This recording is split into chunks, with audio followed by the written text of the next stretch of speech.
metalmeccanici in corteo a Udine da tutto il Friuli Venezia Giulia per il rinnovo dei contratti nazionali del settore.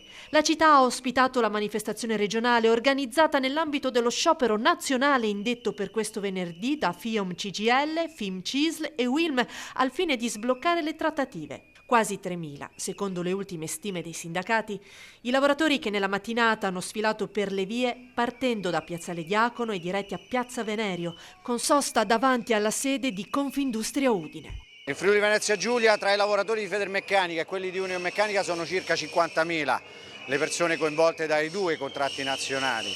La prevalenza ovviamente è quella di Federmeccanica con circa 40.000 addetti che operano all'interno del comparto.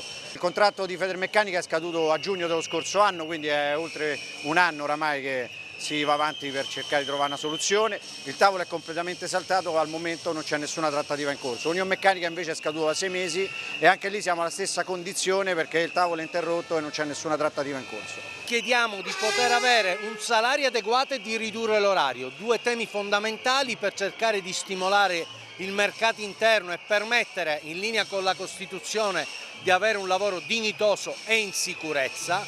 Diamo la tappa fatta di questo corteo sotto Palazzo Toriani, sede di Confindustria Udine.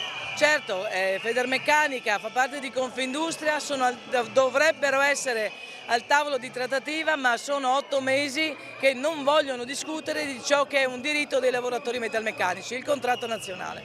La provincia di Udine è tra le prime a livello nazionale per la produzione siderurgica, quindi questa regione, specialmente questa provincia, è estremamente importante per il rinnovo del contratto e con aziende estremamente strategiche. Se Federmeccanica non apre il tavolo continuerà la mobilitazione.